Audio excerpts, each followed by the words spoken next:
ये देखो, फिर से शुरू हो गई। मैं तो परेशान हो गई हूँ इस लड़की से। क्या हुआ माँ, क्यों इतना गुस्सा कर रही हो? गुस्सा न करूं तो क्या करूं? हाँ, कब से आवाज लगा रही हूँ, लेकिन इन मैडम को एक बार में सुनाई कहाँ देता है। ओहो माँ, आप ही देखो ना, मैंने कितना सुंदर डिजाइन बनाया है। बस इसी में ध्यान लगा था मेरा, शायद इसीलिए आपकी आवाज सुनाई नहीं दी होगी। अच्छा बताओ क्या काम है, मैं ये बाद में पूरा कर लूंगी। कुछ काम नहीं, खाने की थाली कब से लगा कर रखी है। अब महारानी को फुर्सत मिल गई हो तो चलकर खा लो। अच्छा खाना खाना है, अब आप शुरू करो, मैं बस 2 मिनट में आऊं। हाँ हाँ, पता है तेरे 2 मिनट। इतना कहकर हिना की माँ सुमित्रा गुस्से में वहां से चली गई और फिर खाने की मेज पर। अरे क्या हो गया, इतने गुस्से में क्यों हो भाग्यवान? अब आप ही समझा लीजिए अपनी लाडली को, मेरी तो एक नहीं सुनती। हाँ तो क्या हो गया, तुम पे ही तो गई है। आपको मजाक सूझ रहा है? यहाँ मेरा दिमाग खराब हो रहा है। सारा दिन बस मेहंदी के डिजाइन बनाती रहती है और कोई काम ही नहीं है इसे। इसका मतलब वो सच में तुम पर ही गई है। तुम्हें भी तो मेहंदी लगाने का बड़ा शौक था ना इस उम्र में? हाँ, पर मैं घर का सारा कामकाज निपटाने के बाद ये सब करती थी। अरे ये तो खाना पीना भी छोड़कर बैठी है। सुमित्रा अपने पति सुरेश से हिना की शिकायतें कर ही रही थी कि तभी हिना वहां आ गई। क्या बनाया माँ? खुशबू तो बड़ी अच्छी आ रही है। मिल गई तुझे फुर्सत? हाँ माँ, देखो ना मेरा आज का डिजाइन। पापा देखिए ना कैसा है। सच में डिजाइन तो वाकई बढ़िया बनाया है लाडो। ये लाडो बोल बोल कर आपने ही इसका दिमाग खराब करके रखा है। मेरी जान को कितना काम है पता है, ती जा रही है, मगर ये लड़की मेरी बिल्कुल मदद नहीं करती। ओहो, आज सिर्फ खरी खोटी ही सुनाओगी या कुछ खाना भी मिलेगा भाग्यवान? सुरेश की बात सुनकर सुमित्रा की हंसी निकल गई और उसे हंसता देख सभी लोग हंसने लगे। हिना अपने माता पिता की अकेली संतान थी। हिना को बचपन से ही मेहंदी के नए नए डिजाइन बनाने का बड़ा शौक था। वो कागज पर रोज कुछ न कुछ नया बनाने की कोशिश करती और फिर उसे अपनी माँ के हाथों पर लगाती। हिना के कॉलेज की पढ़ाई भी अब पूरी हो गई थी, तो अब उसके लिए रिश्ते आने भी शुरू हो गए थे। अरे सुमित्रा कहाँ हो, जल्दी आओ। क्या हुआ जी? जरा इस फोटो को तो देखो, कैसा है लड़का? दिखने में तो बहुत ही बढ़िया है। हाँ, वो कानपुर वाले फूफा जी है ना, उन्होंने बताया है इस लड़के के बारे में। अपनी हिना के लिए कैसा रहेगा? लड़का काम क्या करता है और परिवार में कौन कौन है? फूफा जी बता रहे थे कि कानपुर में इनका अपना कारखाना है, वहाँ ये अपना दोने पत्तल और डिस्पोजल वगैरह बनाते हैं। ये अच्छा पैसा कमा लेता है, फूफा जी की रिश्तेदारी में है। हाँ, पर उससे पहले ये फोटो एक बार हिना को तो दिखा दो, उसे लड़का पसंद आ जाए तभी बात आगे बढ़ानी चाहिए ना। अरे हाँ, ये भी सही कह रही हो। लाडो, ओ लाडो, अरे कहाँ है बिटिया? सुरेश ने फौरन जाकर कमल की फोटो हिना को दिखाई तो हिना को भी कमल पसंद आ गया। उधर कमल को भी हिना पहली ही नजर में भाग गई और इस तरह से कुछ ही दिनों में कमल और हिना की शादी खूब धूमधाम से हो गई। शादी के बाद कमल और हिना अपनी गृहस्थी में बहुत खुश थे। फिर एक शाम। ये क्या लिख रही हो हिना? लिख नहीं रही हूँ, मेहंदी का डिजाइन बना रही हूँ। अच्छा, पर कागज पर क्यों? प्रैक्टिस तो रोज ही करनी होती है ना, तो इसीलिए कागज पर डिजाइन बनाती हूँ। अच्छा, अब जरा दिखाओ तो सही। अरे वाह, ये डिजाइन क्या सच में तुमने बनाया है? हाँ अच्छा है ना। अब मैंने और भी बना कर रखे हैं, रुकिए मैं भी लेकर आती हूँ। हिना ने अपने बनाए सारे डिजाइन्स कमल को दिखाए, जो कमल को बहुत पसंद आए और उसने हिना की खूब तारीफ की। सब कुछ अच्छा चल रहा था और ऐसे ही हंसी खुशी दिन बीत रहे थे। लेकिन फिर एक सुबह। हेलो, क्या हुआ राठी जी, इतनी सुबह सुबह फोन क्यों किया? सर आप जल्दी से आ जाइए, गजब हो गया, अपनी फैक्ट्री में आग लग गई है सर। सब कुछ जल गया सर, कुछ भी नहीं बचा सर, जल्दी आ जाइए आप। फोन पर अपने मैनेजर की बात सुनकर कमल के पैरों तले जमीन खिसक गई। फैक्ट्री पहुंचा तो देखा वाकई फैक्ट्री पूरी तरह से जल रही थी। तभी एक जलती हुई बड़ी सी लकड़ी कमल पर आ गिरी, जिसकी वजह से वो बुरी तरह झुलस गया। उसे फौरन अस्पताल पहुंचाया गया और यहाँ से सब कुछ बदल गया। फैक्ट्री के काम को बढ़ाने के लिए कमल ने हाल ही में कई सारी नई मशीनें लोन पर खरीदी थी। मशीनें तो नहीं बची, लेकिन लोन चुकाने के चक्कर में पहले कमल की गाड़ी बिकी और फिर घर। मजबूर होकर कमल और हिना अब किराए के मकान में रहने लगे थे। फिलहाल कमल की हालत ऐसी नहीं थी कि वो कोई और काम कर सके। ऐसे में हिना ने घर चलाने का जिम्मा उठाया और वो घर घर जाकर औरतों के हाथों पर मेहंदी लगाने लगी। हालांकि इस काम से उसे बहुत कम पैसे ही मिल पा रहे थे, लेकिन हिना फिर भी पूरी मेहनत कर रही थी। क्या से क्या हो गया ना हिना, मैं किसी काम का नहीं रहा, हम बर्बाद हो गए। मैंने कहा था तुम्हें रानी बनाकर रखूंगा, मगर मेरे रहते हुए भी तुम्हें कितना संघर्ष करना पड़ रहा है। ऐसा क्यों कह रहे हैं आप? आप बिल्कुल चिंता मत कीजिए, देखना धीरे धीरे सब ठीक हो जाएगा। हिना चाहती थी कि वो अपना एक पार्लर खोले, लेकिन फिलहाल ये मुमकिन नहीं था। मेहंदी लगाने का काम भी सीजन पर ही मिल पाता था, तो अब दिक्कत खाने पीने की भी होने लगी। ऐसे में हिना ने एक सेठ के घर मेड का काम करना शुरू कर दिया और फिर एक दिन, सुन, तुझे कोई मेहंदी वाली पता है क्या? क्यों मैडम? अरे वो तीज आ रही है ना, तो मेहंदी लगवानी थी। बाहर इतनी गर्मी है, अब ऐसे में कौन बाहर जाए, तो घर पर ही आकर कोई लगा दे तो बढ़िया रहेगा। अब हाँ मैडम, मैं बहुत अच्छी मेहंदी लगाती हूँ, आप मुझसे लगवा लो। ना ना ना, अगर खराब कर दी तो? तीज की पार्टी है मेरे यहाँ, मेहंदी तो बढ़िया ही लगवानी है मुझे। मैडम आप बिल्कुल चिंता मत कीजिए, और रुकिए, मैं अभी आपको कागज पर मेहंदी का डिजाइन बनाकर दिखाती हूँ, फिर आगे आप ही तय करना। इतना कहकर हिना ने फौरन एक कागज लिया और कुछ ही देर में उस पर एक बहुत ही सुंदर मेहंदी का डिजाइन बना दिया। और फिर, अरे वाह, ये तो सच में बहुत सुंदर है, बिल्कुल नया और बहुत ही खूबसूरत डिजाइन है। अब तो ये डिजाइन मेरे हाथ पर भी सेम टू सेम लगा देगी ना? हाँ मैडम, आप मुझ पर विश्वास कीजिए, मैं बचपन से ये करती आई हूँ। उस दिन हिना ने पूरे मन से अपनी मालकिन के दोनों हाथों पर मेहंदी लगाई।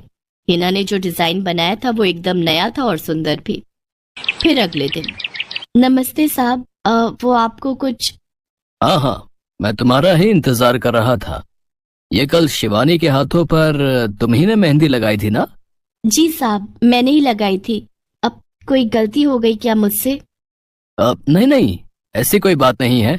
बस ये जानना था तुमसे कि मेहंदी का वो डिजाइन कहाँ से देखकर लगाया तुमने? कहीं से नहीं साहब, वो तो मैंने खुद से सोचा था। मैं कभी कहीं से देखकर डिजाइन नहीं बनाती।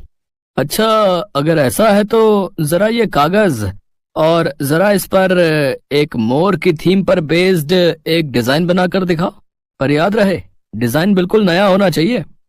जी साहब, बस 2 मिनट दीजिए। हिना ने बस कुछ मिनटों के अंदर वो करके दिखा दिया, जिसे देखकर उसका मालिक साहिल मल्होत्रा हैरान रह गया। वाह, सच में कमाल है ये तो। अब तुमने डिजाइनिंग सीखी है क्या कहीं से? नहीं साहब, सीखी तो नहीं, लेकिन मुझे बचपन से ही शौक है मेहंदी लगाने का, तो बस इसीलिए। समझ गया। देखो ही ना, तुम्हारा हुनर लाजवाब है और तुम्हें अपने इस हुनर को ऐसे बेकार नहीं जाने देना चाहिए। जी मतलब? तुम्हें पता है ना, मेरी फैक्ट्री में लेडीज कपड़ों के लिए कपड़ा बनता है, लेकिन काफी समय से मैं परेशान हूँ क्योंकि सूट साड़ियों वगैरह के लिए मेरे पास नए डिजाइन्स की कमी पड़ गई है। लेकिन अब लगता है ये कमी नहीं रहेगी। बोलो, बतौर डिजाइनर मेरे लिए काम करोगी तुम? जी साहब, बिल्कुल करूंगी। ये हिना के लिए सपने के सच होने जैसा था। अब वो काम वाली बाई से एक डिजाइनर बन गई। वो साहिल की फैक्ट्री में बनने वाले कपड़ों के लिए हर रोज नए नए डिजाइन्स बनाने लगी और इसके बाद साहिल के फैक्ट्री में बनने वाले कपड़े की डिमांड काफी बढ़ गई और इसके चलते हिना को भी उसके काम की बढ़िया सैलरी मिलने लगी।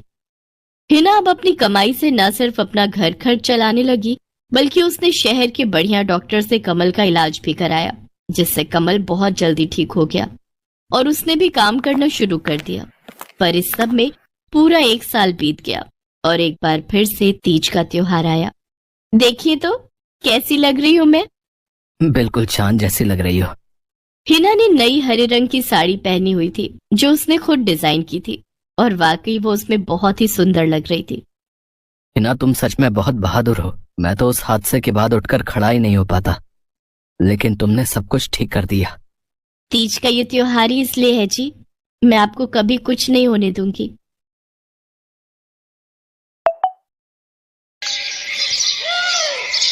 मीरा, ओ मीरा, चल तो जल्दी से आटा गूंथ दे, मैं फटाफट रोटियां सेक दूंगी। नहीं माँ, मैं नहीं गूंथ पाऊंगी, मैंने मेहंदी लगा ली है हाथ पर। क्या? सुबह सुबह तू फिर मेहंदी लगाकर बैठ गई? बड़ी मक्कार है सच में, काम में मदद ना करनी पड़े इसलिए जब देखो मेहंदी लगाकर बैठ जाती है। चल जल्दी से हाथ धोकर आ मेरे पास, मुझे काम पर जाने के लिए देर हो रही है। माँ बस आज कर लो ना, देखो ना मैंने कितनी मेहनत से कितना सुंदर डिजाइन बनाया है। लेकिन जैसे ही उसकी नजर मीरा के हाथों पर पड़ती है, उसका गुस्सा पल भर में गायब हो जाता है। वो मीरा से कहती है, अरे वाह मीरा, तूने तो बड़ी सुंदर मेहंदी लगाई है। हाँ माँ, वो शांति दीदी ने मुझे एक किताब दी थी कल, उसमें बड़े सुंदर सुंदर डिजाइन बने हैं, बस उसी में से देखकर लगाई है मैं। हाँ बहुत सुंदर है। अरे लेकिन मुझे तो, ओफो, फिर लगा लिया ना तूने बातों में, पहले से ही देर हो रही है, ऊपर से तू भी मेहंदी लगाकर महारानी जैसे बैठ गई है। माँ तुम इतना परेशान क्यों होती हो? 1-2 घंटे में जब मेरी मेहंदी सूख जाएगी तो मैं घर के सारे काम कर दूंगी। मीरा की बात मानकर कावेरी काम पर चली जाती है। वो एक बड़ी सोसाइटी के घरों में काम करती थी और इसी काम से कावेरी और मीरा का गुजारा चलता था। कावेरी के पति की कई साल पहले एक सड़क हादसे में मौत हो गई थी। तब से कावेरी पर ही सारी जिम्मेदारी थी। मीरा भी घर के कामों में उसका पूरा हाथ बटाती थी। मीरा को मेहंदी लगाना बहुत पसंद था। उसने अपने घर के पीछे मेहंदी के कई सारे पौधे लगा रखे थे, जिनका वो बहुत ख्याल रखती थी। वो अपने हाथों से मेहंदी के पत्तों को पीसकर अपने हाथों में लगाने के लिए तैयार करती थी। फिर एक दिन, मीरा, हमें इस जगह पर थोड़ी मोड़ी खेती कर लेनी चाहिए। ये मेहंदी के पौधों से कुछ कमाई थोड़ी ही हो रही है, खेती कर लेंगे तो कुछ पैसे ही बन जाएंगे। नहीं माँ, मेरे मेहंदी के पौधों को हाथ भी मत लगाना, बाजार से मेहंदी खरीदने के तो पैसे हैं नहीं हमारे पास, अब इन्हें तो रहने दो। ये कहते हुए मीरा की आंखों में आंसू थे। कावेरी उसके सिर पर हाथ रखते हुए कहती है, मीरा मैं जानती हूँ तुझे मेहंदी लगाना बहुत अच्छा लगता है, लेकिन बेटा अपनी हालत तो तुझे पता ही है ना, मैं कितनी मुश्किल से। माँ सब समझती हूँ मैं, जाओ कर लो जो करना है। इतना कहकर मीरा रोते हुए वहाँ से चली जाती है। कावेरी को उसके लिए बुरा लग रहा था। वो मीरा की मेहंदी के पौधों को कुछ नहीं करती। ऐसे ही कई दिन गुजर जाते हैं। ज्यादा काम करने की वजह से कावेरी की तबीयत खराब रहने लगी। वो बहुत जल्दी जल्दी बीमार पड़ने लगी। तो मीरा ने उससे कहा, माँ तुम रहने दो, तुम्हें बुखार है, रात भर सोई नहीं हो, मैं चली जाती हूँ काम पर। नहीं मीरा, तू कैसे? ना नहीं, मैं ठीक हूँ, मैं जाती हूँ। कावेरी जैसे ही उठकर चलने की कोशिश करती है, अचानक उसे चक्कर आ जाता है। मीरा उसे सहारा देकर बिस्तर पर लिटा देती है और उससे कहती है, बस माँ अब तुम आराम करोगी और काम पर अब से मैं जाऊंगी। कावेरी घर पर रहकर आराम तो कर रही थी, लेकिन वास्तव में उसे अच्छे इलाज की भी जरूरत थी, जिसके लिए पैसे थे नहीं। दूसरी तरफ अब हर रोज मीरा काम पर जाती और लौटकर घर के भी सारे काम उसे ही करने पड़ते थे। इस सब में उसे मेहंदी लगाने का बिल्कुल भी वक्त नहीं मिल पाता था। मीरा, कितने दिन हो गए तूने मेहंदी नहीं लगाई? हाँ माँ, बस मन नहीं कर रहा। अच्छा, मेहंदी लगाने का तेरा मन नहीं? मैं सब जानती हूँ। मैंने बिस्तर पकड़ लिया है और मेरी फूल सी बच्ची पर सारे काम पड़ गए हैं। अब बस बहुत हो गया आराम। मीरा जा, तू जाकर मेहंदी लगा ले, आज मैं जाऊंगी काम पर। नहीं माँ, तुम कहीं नहीं जाओगी, मैं कर लूंगी सब, और मैं सच बोल रही हूँ, मैं बड़ी हो गई हूँ, ये मेहंदी का मुझे शौक नहीं। इतना कहकर मीरा काम पर जाने के लिए घर से निकल जाती है। कावेरी की आंखों में आंसू आ जाते हैं। मीरा सोसाइटी के कई घरों में काम करती थी। उन्हीं में से एक घर आरती का भी था। उसके घर पर तीज का त्योहार बड़े धूमधाम से मनाया जाता था। तीज की तैयारियों में मीरा भी मदद कर रही थी। इसी बीच, अरे ऐसे कैसे? मैंने सारे रिश्तेदारों को बुला लिया है, मेरी सारी फ्रेंड्स भी आने वाली हैं। मैं क्या कहूँगी उन्हें? फोन पर काफी देर बहस करने के बाद आरती फोन रख देती है। उन्हें उदास देखकर मीरा उससे पूछती है, क्या हुआ मैडम जी, आप कुछ परेशान लग रहे हो? हाँ मीरा, बड़ी मुसीबत हो गई। कल तीज का फंक्शन है, मैंने सबको मेहंदी लगवाने के लिए यहीं बुला लिया है, और आखिरी मौके पर ये पार्लर वाली धोखा दे गई। कह रही है कल नहीं आ पाएगी। अब क्या होगा? इतनी जल्दी कौन तैयार होगा सबको मेहंदी लगाने के लिए?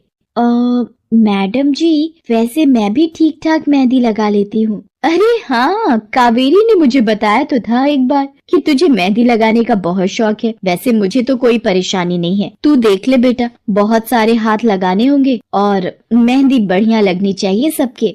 आप बिल्कुल चिंता मत करिए मैडम जी, मैं सब अच्छे से करूँगी। बहुत दिनों बाद मीरा के चेहरे पर खुशी थी। उसने घर पहुंचते ही मेहंदी के खूब सारे पत्ते तोड़कर पत्थर पर पीसना शुरू कर दिया। ये देखकर कावेरी ने मीरा से कहा, अरे मीरा, शाम हो गई है, अब मेहंदी मत लगा, मौसम भी ठंडा है बेटा।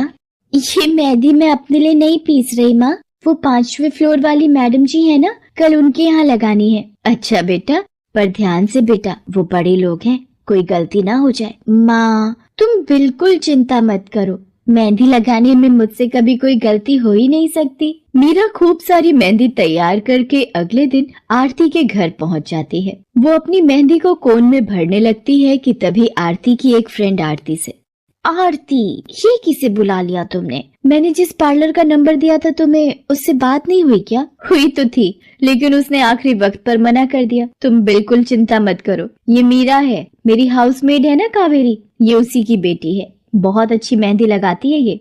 ओफो आरती, तुम भी ना, पार्लर की बात अलग होती है, उन लोगों का मटेरियल ब्रांडेड होता है, मेहंदी के रचने की गारंटी मिलती है वहाँ से। और इसकी मेहंदी तो मुझे कुछ समझ नहीं आ रही, इस पर तो कोई लेबल तक नहीं है, अगर कुछ गलत रिएक्शन हो गया हाथों पर तो।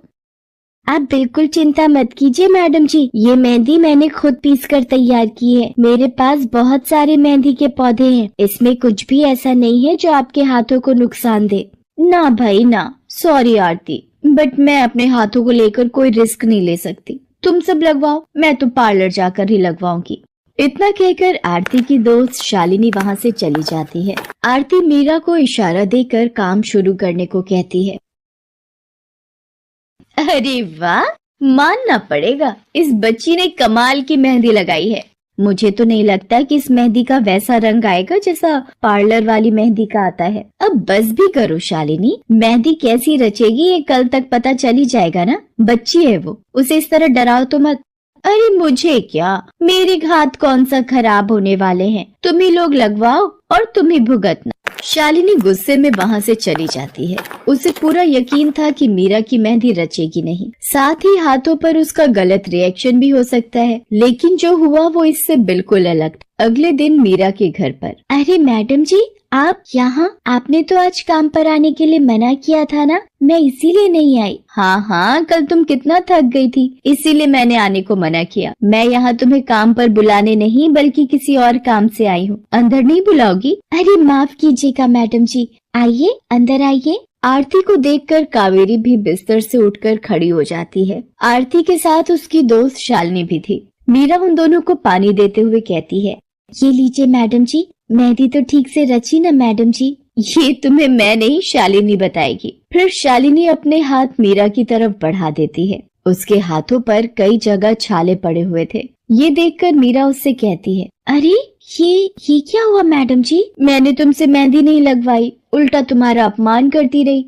उसी की सजा मिली है मुझे। मैंने सबसे महंगे वाले पार्लर में जाकर मेहंदी लगवाई। मैंने उनसे जोर देकर कहा कि मेहंदी का रंग बहुत बढ़िया आना चाहिए। इस चक्कर में उन्होंने पता नहीं क्या क्या मिला दिया मेहंदी में और मेरे हाथों का ये हाल हो गया। और दूसरी तरफ तुम्हारी मेहंदी, जिसने भी लगवाई उसके हाथों की रंगत ही अलग है। देखो आरती के हाथ देखो जरा। आरती ने अपने हाथ आगे बढ़ा दिए, जिन पर मीरा के हाथों से लगी मेहंदी का बहुत ही अच्छा रंग चढ़ा था। फिर आरती कावेरी के पास जाकर उससे बोली, बस कावेरी, ये झाड़ू पोछा और बर्तन बहुत करवा लिए तुमने मीरा से, ये अब वो करेगी जो इसे करना चाहिए। जी क्या मतलब मैडम जी? ये अब मेहंदी लगाएगी सबके हाथों पर। हमारी एक दोस्त का अपना ब्यूटी पार्लर है, उसे मीरा का काम और उसकी मेहंदी की क्वालिटी बहुत अच्छी लगी। वो मीरा को अपने यहाँ काम देना चाहती है, अच्छे पैसे भी देगी वो मीरा को, और तो और वहाँ रहकर मीरा पार्लर के दूसरे काम भी सीख पाएगी। आरती की बात सुनकर कावेरी की आंखों में आंसू आ जाते हैं। वो हाथ जोड़कर आरती का शुक्रिया अदा करती है। मीरा भी बहुत खुश थी। अब न सिर्फ वो अपना मेहंदी लगाने का शौक पूरा कर सकती थी, बल्कि अच्छे पैसे कमाकर अपनी माँ का इलाज भी